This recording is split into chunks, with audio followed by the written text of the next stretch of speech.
آپ کے سامنے ایک شخص پر ظلم ہو رہا ہے، آپ جانتے ہیں کہ ظلم ہو رہا ہے، اس کے باوجود بھی آپ کھڑے نہیں ہوتے، تو آپ نبی کی سنت کے شہدائی تو نہیں ہو سکتے۔ ونعوذ باللہ من شرور انفسنا ومن سیئات اعمالنا من يهده الله فلا مضل له ومن يضلل فلا هادي له واشهد ان لا اله الا الله وحده لا شريك له واشهد ان محمدا عبده ورسوله اما بعد فان خير الحديث كتاب الله وخير الهدي هدي محمد صلى الله عليه وسلم وشر الامور محدثاتها وكل محدثة بدعة وكل بدعة ضلالة وكل ضلالة في النار۔ اعوذ بالله السميع العليم من الشيطان الرجيم، بسم الله الرحمن الرحيم۔ فلا وربك لا يؤمنون حتى يحكموك فيما شجر بينهم ثم لا يجدوا في انفسهم مما حرجوا وسلموا تسليما۔ فلا وربك لا يؤمنون حتى يحكموك فيما شجر بينهم ثم لا يجدوا في انفسهم حرجا مما قضيت ويسلموا تسليما۔ محترم حضرات، دینی اور ملی بھائیوں، اسلام کی اگر تعریف کی جائے مختصر لفظوں میں کہ اسلام کسے کہتے ہیں، تو آپ یہ کہہ سکتے ہیں کہ رسول اللہ صلی اللہ علیہ وسلم کی اطاعت کا نام اسلام، اور اس کی وجہ یہ ہے کہ اللہ تعالیٰ نے نبی اکرم صلی اللہ علیہ وسلم کو جس منصب پر فائز کیا، اس منصب کا تقاضا یہ ہے کہ ایک مسلمان اپنی زندگی میں نبی اکرم صلی اللہ علیہ وسلم کی اطاعت اور پیروی کرے۔ قرآن مجید میں اللہ تعالیٰ نے کئی مقامات پر یہ بات بیان فرمائی ہے کہ اللہ جو بھی رسول بھیجتا ہے اس لیے بھیجتا ہے کہ دنیا والے اس کی اطاعت کریں۔ وما ارسلنا من رسول الا لیطاع باذن اللہ، اللہ تعالیٰ کا حکم ہے کہ اس رسول کی اطاعت کی جائے۔ ایک اور جگہ اللہ تعالیٰ نے فرمایا کہ ومن یطیع الرسول فقد اطاع اللہ، کہ جس شخص نے رسول کی اطاعت کی اس نے گویا اللہ کی اطاعت کی۔ یہ اللہ تعالیٰ کی طرف سے دی گئی ضمانت ہے، اور اللہ تعالیٰ جو عالم الغیب ہے، جس نے نبی کو بھیجا، جس نے نبی کی بچپن سے نگرانی کی، جسے آگے چل کر منصب نبوت پر اللہ تعالیٰ کو بحال کرنا تھا، اس رسول کی نگرانی اور حفاظت اللہ تعالیٰ خود فرماتا ہے۔ چنانچہ زمانے جاہلیت میں نبی بنائے جانے سے پہلے نبی اکرم صلی اللہ علیہ وسلم کی سیرت کا مطالعہ کریں تو ایک بھی واقعہ ایسا نہیں ملے گا یا آپ کی زبان مبارک سے کوئی کلمہ ایسا نکلتا ہوا نہیں دیکھیں گے آپ جس سے اس منصب رسالت پر کوئی حرف آئے۔ کتنے انتظام کے ساتھ اللہ تعالیٰ رسول کو بھیجتا ہے، پھر دنیا والوں سے کہتا ہے کہ اب جو رسول ہم نے بھیجا ہے اس رسول کی تمہیں اطاعت اور پیروی کرنی۔ اگر دنیا میں بھلائی چاہتے ہو، آخرت میں کامیابی چاہتے ہو، تو جو رسول ہم نے بھیجا ہے اس رسول کی پیروی کرو۔ نبی اکرم صلی اللہ علیہ وسلم نے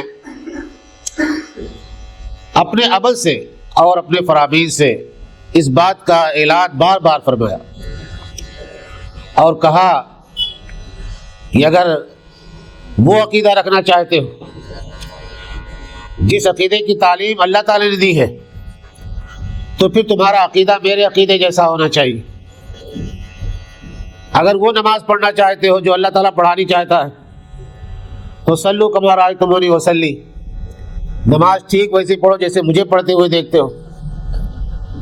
حج کے سلسلے میں اللہ کے نبی نے فرمایا خذوا عنی مناسککم، حج کے تمام مراسم اور حج کے تمام ارکان تم مجھ سے سیکھ لو۔ 23 سالہ نبوت کی زندگی میں نبی اکرم صلی اللہ علیہ وسلم نے زندگی کے مختلف شعبوں میں، مختلف معاملات میں اپنی عملی زندگی سے یہ ثابت کر کے دکھایا کہ ایک مسلمان کو زندگی گزارنی کیسی چاہیے۔ لیکن بعد کی صدیوں میں جو صورتحال ہم نے اپنے اندر پیدا کی، اس صورتحال نے اطاعت رسول کا مفہوم ہی بدل ڈالا۔ فرقے بنائے گئے، مسلک وجود میں لائے گئے، فرقوں اور مسلکوں نے اپنی اپنی ترجیحات طے کر لی، نہ ان سے انہیں آگے بڑھنا ہے نہ آگے مزید کچھ کرنا ہے۔ ایک ایک کر کے اگر آپ چیزوں کا جائزہ لیں تو بات سمجھ میں آتی ہے۔ اسلام کا ایک مسئلہ ہے کہ بہت سارے گناہوں کے کفارے میں قرآن مجید کا بھی حکم ہے، نبی اکرم صلی اللہ علیہ وسلم کی احادیث سے بھی یہ بات ثابت ہوتی ہے کہ مسلمان غلام آزاد کیا جائے۔ ایک صحابی کے ساتھ یہ معاملہ پیش آیا، ان کے یہاں ایک کنیز تھی، اب ان کو شبہ تھا کہ یہ مسلمان ہے بھی کہ نہیں ہے، کفارے کے طور پر اسے آزاد کیا جا سکتا ہے کہ نہیں کیا جا سکتا۔ تو اس کو لے کر کے وہ اللہ کے نبی کے پاس آئے کہ اللہ کے نبی صلی اللہ علیہ وسلم آپ امتحان لے کر کے بتائیں کہ کیا یہ کنیز مسلمان ہے یا مسلمان نہیں ہے۔ اللہ کے نبی صلی اللہ علیہ وسلم نے اس سے پوچھا این اللہ، اللہ کہاں ہے؟ اس بھولی بھالی بے پڑھی لکھی کنیز نے کہا اللہ فی السماء، اللہ آسمان میں ہے۔ دوسرا سوال آپ نے یہ کیا کہ من انا، میں کون ہوں؟ اس نے جواب دیا انت رسول اللہ، آپ اللہ کے رسول ہیں۔ نبی اکرم صلی اللہ علیہ وسلم نے اس صحابی سے فرمایا کہ یہ مسلمان ہے۔ کیا کہا؟ یہ مسلمان ہے۔ اسی یہ معلوم ہے کہ اللہ کہاں ہے، اللہ کے وجود پر اس کا ایمان ہے۔ میرا جو منصب ہے، میرا جو مقام ہے، اس منصب اور مقام کو بھی یہ سمجھتی ہے کہ میں اللہ کا رسول ہوں، اب یہ مسلمان ہے۔ ایک اور حدیث میں اللہ کے نبی نے فرمایا من صلی صلاتنا واستقبل قبلتنا واکل ذبیحتنا فذلک المسلم، جو ہماری نماز جیسی نماز پڑھے، ہمارے قبلے کی طرف رک کر کے نماز پڑھے اور ہمارے ہاتھ کا ذبیحہ کھائے، وہ مسلمان ہے۔ اس طرح کی بہت سی احادیث جس سے پتہ چلتا ہے کہ صاحب ایمان ہونے کے لیے کتنا ضروری ہے۔ بہت ساری احادیث ایسی آپ کو نظر آئیں گی کتب احادیث میں، جس میں اللہ کے نبی نے فرمایا کہ وہ شخص جنت میں نہیں جائے گا جو چغل خوری کرتا ہے، وہ شخص مومن نہیں ہے جو پیٹ بھر کر کے خود کھا لے اور اس کا پڑوسی بھوکا رہے۔ اس طرح کی بہت سی احادیث ہیں۔ کیا ان دونوں طرح کی احادیث میں تضاد ہے، ٹکراؤ؟ نہیں، دو جگہوں کے لیے دو مختلف احکام ہیں۔ ایک تو ہوتا ہے کامل مومن، مکمل مومن، بالکل اسلام کا آئیڈیل مومن، جتنا چاہتا ہے وہ۔ اگر اس سے کچھ کم درجے کا کوئی مسلمان ہے تو وہ اسلام سے یا مسلمانیت سے خارج نہیں۔ اتنی موٹی سی بات، اس بات کو لے کر کے آپ جانتے ہیں غزوہ صفین میں، جنگ صفین میں حضرت علی رضی اللہ تعالیٰ عنہ نے جنگ کو ختم کرنے کے لیے اس بات پر صلح کر لی کہ قرآن مجید حکم بنے گا، فیصلہ کرے گا اور ہمارے اور معاویہ کے درمیان جنگ ختم ہو جائے گی۔ دو آدمی اس کے حکم مقرر کیے گئے، حضرت ابو موسیٰ اشعری رضی اللہ تعالیٰ عنہ حضرت علی کی طرف سے اور حضرت عمرو بن عاص حضرت ابو معاویہ کی طرف سے۔ مسلمانوں کا ایک گروہ چیخنے چلانے لگا کہ حکم تو قرآن مجید کو ہونا چاہیے، حکم تو اللہ تعالیٰ کو ہونا چاہیے، یہ علی اور معاویہ کو کیا ہو گیا کہ انہوں نے انسانوں کو حکم بنا لیا۔ وہ بغاوت کر گئے دونوں سے۔ ان کو خوارج کہا جاتا ہے، اور خوارج کا جو عقیدہ ہے وہ اسی قسم کا ہے کہ جس مسلمان کے اندر ذرا سی کوئی کمی دیکھی، کسی گناہ کا مرتکب پایا، اسے فوراً اسلام سے خارج کر دیا۔ نتیجہ یہ ہوا کہ وہ خود الگ تھلگ پڑ گئے، اور حضرت علی رضی اللہ تعالیٰ عنہ نے بعد میں جب حالات ان کے حق میں بہتر ہوئے تو انہیں خوارج سے جنگ کی اور ان میں سے بیشتر کو تہہ تیگ کر دیا۔ یہ آج ہم مسلمانوں میں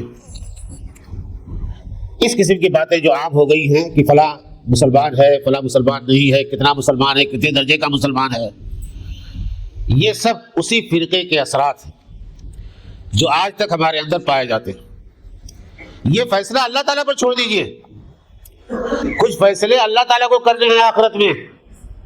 آپ تو دنیا میں اپنی ذمہ داریاں اٹھائیں، اپنے فرائض انجام دیں. کسی گناہ کے ارتکاب سے کوئی مسلمان دائرے اسلام سے باہر نہیں جاتا.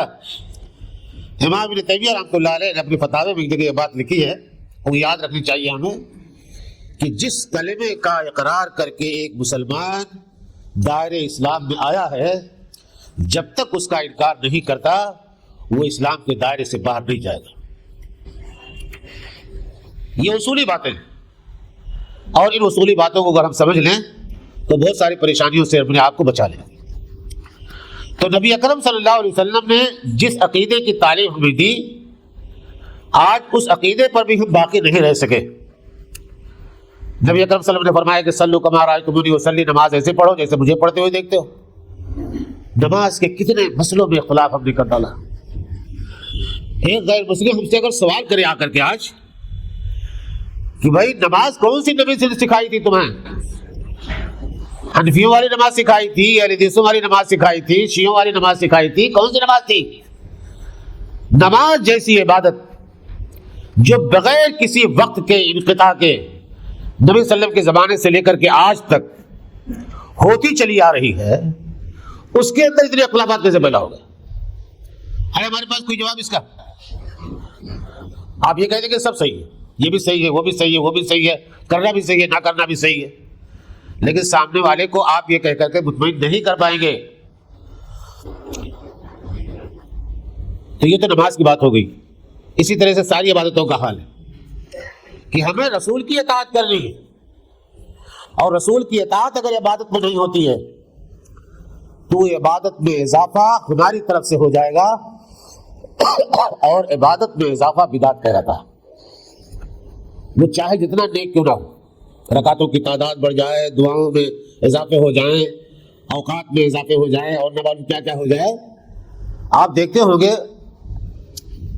آج مسلمانوں میں اس بات کی تبلیغ ہم نہیں کر سکے، یا ان کے دل میں یہ بات نہیں بٹھا سکے کہ 5 وقت کی نماز جو فرض ہے، کوشش کیجئے کہ تکبیر اولیٰ سے نماز پڑھیے.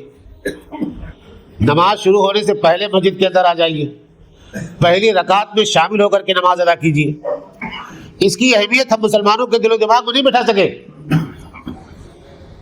لیکن ہمارے بعض دیندار طبقوں نے چاشت اور اشراق اور تہجد اور شب بیداری اور یہ نوافل اور فلاں فلاں چیزوں کو اتنا بڑھا دیا کہ اب ان 5 وقتوں کے فرض نمازوں کی وہ اہمیت ہی نہیں رہی. کوئی مسلمان اگر تہجد نہیں پڑھتا، کوئی مسلمان اگر چاشت و اشراق نہیں پڑھتا تو اس کے اسلام میں ذرہ برابر فرق نہیں آنے والا. لیکن اگر 5 وقتوں کی نمازوں میں وہ کوتاہی کرتا ہے تو اس کی جواب دہی ہے، اور اسے جواب دہ ہونا پڑے گا. یہ جو فرق آیا ہے، یہ فرق اس نے بھی ہموں کو اسلام سے دور کیا ہے، اور اپنی مرضی کا اسلام اپنانے کی طرف ہمیں متوجہ کیا ہے. نبی اکرم صلی اللہ علیہ وسلم کی سیرت صرف عقیدہ اور عبادت تک محدود نہیں ہے، بلکہ اللہ تعالیٰ نے تو فرمایا کہ رسول کی زندگی تمہارے لیے نمونہ ہے. اور زندگی صرف مسجد میں نہیں گزرتی، زندگی گھر میں بھی گزرتی ہے، مارکیٹ میں گزرتی ہے، کاروبار میں گزرتی ہے، معاملات میں گزرتی ہے، تعلقات میں گزرتی ہے، رشتہ داروں میں گزرتی ہے. زندگی تو ایک بھرپور چیز ہے. زندگی کے ان دائروں میں ہمیں نبی اکرم صلی اللہ علیہ وسلم کی سنت کی پیروی کرنی ہے،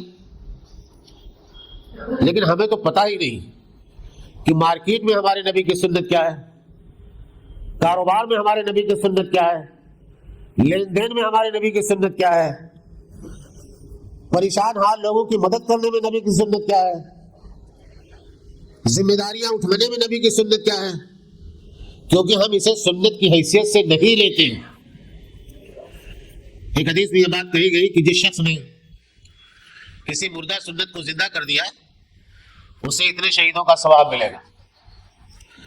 تو وہاں سنت سے مطلب کوئی ایک سنت نہیں ہے، بلکہ جہاں جہاں جس جس شعبے میں سنتیں مردہ ہو گئی ہیں ان شعبے میں ان سنتوں کو زندہ کرنے کا ثواب. یہ بات صحابہ کرام بھی سمجھتے تھے، صحابیات بھی سمجھتے تھی، حضرت خدیجہ رضی اللہ تعالیٰ عنہ کے وہ الفاظ آپ یاد کیجئے جب پہلی وحی نازل ہوئی اور نبی اکرم صلی اللہ علیہ وسلم پر گھبراہٹ طاری ہوئی. پہلا سابقہ تھا فرشتے سے. اللہ کے نبی صلی اللہ علیہ وسلم گھر تشریف لائے, کہا چادر اڑا دو, مجھے اپنی جان کا خوف لاحق ہو گیا. اس وقت حضرت خدیجہ رضی اللہ تعالیٰ عنہ نے جو الفاظ کہے, امام بخاری نے صحیح بخاری کے بالکل ابتدا میں وہ الفاظ نقل کیے ہیں. ان الفاظ سے آپ اندازہ کیجئے کہ نبی کی سیرت کیا ہے اور نبی کی سنت کیا ہے. واللہ لا یخزیک اللہ ابدا, آپ گھبرائے نہیں, اللہ کی قسم اللہ آپ کو رسوا نہیں کرے گا. کیوں نہیں کرے گا؟ انک لتصل الرحم, کیونکہ آپ صلہ رحمی کرتے ہیں. پہلی بات کیا بتائیں سیدہ خدیجہ نے کہ آپ رشتہ داروں کے حقوق ادا کرتے ہیں. رشتہ داروں کا حق ادا کرنا یہ نبی کی سنت ہے. خاندان والے کیا کہیں گے, رشتہ دار کیا کہیں گے, اگر اس موقع پر ہم نہیں گئے, اس دباؤ میں ہم پہنچ جاتے ہیں. وہ رویہ اور جذبہ دوسرا ہوتا ہے. لیکن اگر اس لیے کسی رشتہ دار کے ساتھ اس نے سلوک کرے کہ ہمارے نبی کی سنت ہے, نبی کی تعلیم ہے, نبی کا حکم ہے, تو اس وقت ہمارا رویہ اور جذبہ دوسرا. انک لتصل الرحم وتحمل الکل, دوسروں کا بوجھ اٹھاتے, دوسروں کا بوجھ اٹھانا یہ نبی کی سنت ہے. دوسروں پر بوجھ کیا کیا ہوتے ہیں, قرض دار ہو گیا, کھانے پینے کے مسائل پیدا ہو گئے, بیمار ہو گیا, یا اور کوئی پریشانی لاحق ہو گئی. آگے بڑھ کر کے ہمارے نبی سنت یہ ہے کہ اس کے بوجھ کو اٹھا لیا جائے, ہلکا کیا جائے اس کے بوجھ کو, اس کی پریشانی کو دور کیا جائے. اور یاد رکھیے حضرت خدیجہ نے یہ ہمارے نبی کی صفات بیان کی ہیں نبی بنائے جانے سے پہلے کی. وہاں مسلمان غیر مسلمان کا کوئی فرق نہیں ہے. ہر ایک کے ساتھ آپ کا رویہ یہ ہے کہ جو بھی کسی بوجھ سے گرا بار ہوا, اللہ کے نبی کو علم ہوا تو آپ نے آگے بڑھ کر کے اس کا بوجھ اٹھا لیا. وَتَقْسِبُ الْمَعْدُومَ, اور جو لوگ محروم ہیں, زندگی کی بھاگ دوڑ میں پیچھے ہیں, آپ ان کے لیے کمائی کرواتے ہیں یا اپنی کمائی سے ان کی مدد کرتے ہیں. اس جملے کے محدثین نے یہ دونوں تشریح کی. ایک بے روزگار کو روزگار فراہم کرنا, اور دوسری ہے کہ اپنے کاروبار کو اس حیثیت سے ترقی دینا کہ ہم دوسرے غریبوں کی مدد کر پائیں. یہ ہمارے نبی کی سنت. آپ ذرا اپنے اندر یہ جذبہ پیدا کر کے دیکھیے کہ اللہ تعالیٰ نے اگر آپ کو تجارت میں ترقی دی ہے, کوئی ہنر بخشا ہے, کوئی کام کر کے آپ بہت سا پیسہ کما سکتے ہیں, اپنے اندر یہ جذبہ پیدا کیجئے کہ اگر اللہ تعالیٰ نے اس میں برکت دی تو میں اللہ کے بندوں کی مدد کروں گا. آپ دیکھیے اس وقت آپ کا دل کتنا مطمئن ہوتا ہے اور آپ کی کمائی میں کتنی برکت ہوتی ہے. کیا آج ہمیں یاد ہے کہ زیادہ کمائی کر کے اللہ کے بندوں کی مدد کرنا یہ بھی نبی کی سنت ہے؟ ہمیں تو یہ بتایا گیا اور ہمارے صوفیاء نے اس کو خوب ہوا دی کہ دنیا میں کچھ مت کرو, موٹا چھوٹا کھاؤ پیو رہو چلے جاؤ دنیا سے. یہ تو دنیا والوں کے لیے ہے, وہ دولت کماتے ہیں, تمہیں دولت سے کیا واسطہ. دولت بری چیز نہیں ہے اسلام میں. اسلام کی تعلیم کی غلط تفہیم کی گئی مسلمانوں کے درمیان کہ دولت ناپسند کی جانے والی چیز ہے. دولت تو زندگی کی بنیاد ہے, ریڑھ کی ہڈی ہے, اس کے بغیر آپ کچھ نہیں کر سکتے دنیا میں. نبی اکرم صلی اللہ علیہ وسلم نے بالکل ابتدائی دور میں جب بھی ضرورت پڑی اسلام کو, آپ نے چندے کی اپیل کی. کیا ضرورت تھی چندے کی اپیل کی اگر بغیر پیسے کام ہو جاتا تھا؟ تو دولت کے بارے میں بھی غیر اسلامی تصورات ہمارے دیندار طبقے کے ذہنوں میں بٹھائے گئے, اور بٹھانے والے وہ لوگ تھے جنہیں کچھ کرنا نہیں تھا. ایک بڑے پیر کے بارے میں نے پڑھا کتاب میں, ان کی آپ بیتی میں, کہ رمضان کے مہینے میں ایک آدمی اس لیے مقرر کیا جاتا تھا ان کے آفس میں کہ روزانہ منی آرڈر اتنے آتے تھے کہ اس کو وصول کرنے کے لیے ایک آدمی کی ضرورت ہوتی تھی. اب تو آج کے بچے شاید منی آرڈر فارم نہ جانے, اب تو آج پے ٹی ایم ہے اور موبائل سے ٹرانسفر کر دیتے ہیں پیسے. پہلے ڈاک خانے کے ذریعے سے جو پیسے آتے تھے باقاعدہ ایک فارم فل اپ کیا جاتا تھا اور پیسے وصول کرنے کے لیے اس فارم پر سائن کرنے پڑتے تھے. تو تھوک کے حساب سے منی آرڈر فارم آتے تھے. میں سوچنے لگا یہ پڑھنے کے بعد کہ حضرت کے کس کام کے بدلے یہ منی آرڈر اتنی تعداد میں روزانہ آتے تھے. تو پتہ چلا کہ پوری دنیا میں بلکہ بر صغیر میں جتنے ان کے مرید ہیں ہر رمضان میں وہ حضرت کی خدمت میں نذرانہ پیش فرماتے تھے. اب جس آدمی کے پاس اتنے نذرانے آتے ہوں وہ مسلمانوں کو دولت کی اہمیت کیا بتائے گا؟ کاروبار میں کتنی محنت کرنی چاہیے, کتنی ہنرمندی پیدا کرنی چاہیے, وہ کیا بتائے گا؟ وہ کیا جانے ہو؟ جس نے زندگی بھر خود نذرانے پر زندگی گزار لی ہو وہ دولت کی اہمیت کیا جانے. تو نبی اکرم صلی اللہ علیہ وسلم کی سنت یہ ہے کہ آپ دوسروں کا بوجھ اٹھائیں. اور آگے حضرت خدیجہ فرماتی ہیں وَتَقْرِي الضَّيْفَ, آپ مہمانوں کی مہمان نوازی کرتے ہیں. مہمان آ جائے تو اسے بوجھ نہیں سمجھتے. آج کی شہری زندگی میں ہم نے اپنے گھر کی خواتین کی جو تربیت کی ہے وہ ہم اچھی طرح سے جانتے ہیں. کوئی ایکسٹرا سالن بنانا پڑے تو ان کی پیشانی پر بل آ جاتے ہیں. 2-4 مہمان آ جائیں ان کے لیے زیادہ کھانا پکانا پڑے تو انہیں پریشانی لاحق ہوتی ہے. مہمان کی مہمان نوازی ہمارے نبی کی سنت ہے. خوشی ہونی چاہیے مہمان کی آمد پر, نہ صرف ہمیں ہو, ہمارے بچوں کو, ہماری بیوی کو. کیا یہ نبی کی سنت آج ہمیں یاد ہے؟ ارے میاں سالن بہت تھوڑا ہے, بازار سے ہوٹل سے جا کر کے سالن لے آؤ اور وہ تندور کی روٹیاں لے آنا اور ہو جائے گا مہمان صاحب کا بھی. یہ کر کے ہم کام چلا لیتے ہیں. کیا معلوم اس مہمان کو کیا پریشانی ہے, وہ ہوٹل کھانا کھا بھی سکتا ہے کہ نہیں کھا سکتا, اور ہوٹل کھانا کھا لیا تو اس کا کیا بنے گا. یہ سب ہمیں سوچنے کی ضرورت محسوس نہیں ہوتی. اور آخری بات جو حضرت خدیجہ نے فرمائی وہ تعین علی نوائب الحق, حق کی راہ میں آنے والی اگر کوئی پریشانی ہوتی ہے کسی کے ساتھ ہو تو آپ اس کے ساتھ کھڑے ہوتے ہیں. آپ اسے اکیلا نہیں چھوڑتے. کوئی مظلوم ہے, کوئی پریشان حال ہے, کسی کو ستایا جا رہا ہے محلے میں, سماج میں, برادری میں, تو آپ اس کے ساتھ کھڑے ہوتے ہیں مددگار کے طور پر. یہ نبی کی سنت آج ہمیں یاد نہیں ہے. ہم تو اپنی حکمت عملی کے ساتھ یہ سوچے بیٹھے ہیں ارے میاں ہم کیوں کسی کے پھٹے میں ٹانگ اڑائیں. محاورے ایجاد ہو گئے. پھٹے میں ٹانگ اڑانے کی بات نہیں ہے. بات یہ ہے کہ آپ کے سامنے ایک شخص پر ظلم ہو رہا ہے, آپ جانتے ہیں کہ ظلم ہو رہا ہے, اس کے باوجود بھی آپ کھڑے نہیں ہوتے, تو آپ نبی کی سنت کے شہدائی تو نہیں ہو سکتے. آپ سب کچھ ہو سکتے ہیں. تو نبی اکرم صلی اللہ علیہ وسلم کی سنت صرف میٹھی میٹھی نہیں ہوتی.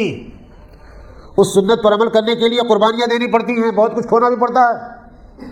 لیکن ہم نے سنت کا دائرہ اتنا سمیٹ دیا کہ وہ صرف مسجد کے اندر تک محدود ہو کر کے رہ گیا. سنت کا دائرہ بہت بڑا ہے. اللہ تعالیٰ نبی کو اتنا تیار کر کے, حفاظت کر کے, ساری مصیبتوں پریشانیوں سے بچا کر کے جو کھڑا کرتا ہے اور پوری زندگی اس کی نگرانی کرتا ہے کہ نبی کی زبان سے کوئی بات خلاف شرع نہ نکل جائے, فوراً وحی نازل ہوتی ہے. قرآن مجید میں کئی مثالیں موجود ہیں. اگر نبی اکرم صلی اللہ علیہ وسلم سے کہیں اجتہاد میں خطا ہو گئی تو فوراً وحی نازل ہوتی ہے. یا ایھا النبی لما تحرم ما احل اللہ لک, اے نبی جو چیز حلال تھی آپ نے حرام کیسے کر دی. ان تنبیہات کے ساتھ نبی کو تیار کیا جاتا ہے, حفاظت کی جاتی ہے. تب جا کر کے اللہ تعالیٰ ضمانت دیتا ہے کہ وَمَن یُطِعِ الرَّسُولَ فَقَدْ اطاع اللہ, کہ جس نے رسول کی اطاعت کر لی اس نے اللہ تعالیٰ کی اطاعت کر لی بلا لداد, کوئی شک و شبہ نہیں. جس طرح سے ذالک الکتاب لا ریب فیہ ہے, اسی طرح سے جس طرح سے کتاب کے بارے میں اللہ نے فرمایا کہ اس میں کوئی شک نہیں, اسی طرح سے رسول اللہ صلی اللہ علیہ وسلم کے فرامین میں, آپ کے ذات گرامی میں اور آپ کی سیرت میں کسی طرح کی کوئی شک نہیں, ہر شک و شبہ سے بالاتر ہے. لیکن رسول کی اطاعت کو آج ہم لوگوں نے عشق رسول کا نام دے دیا.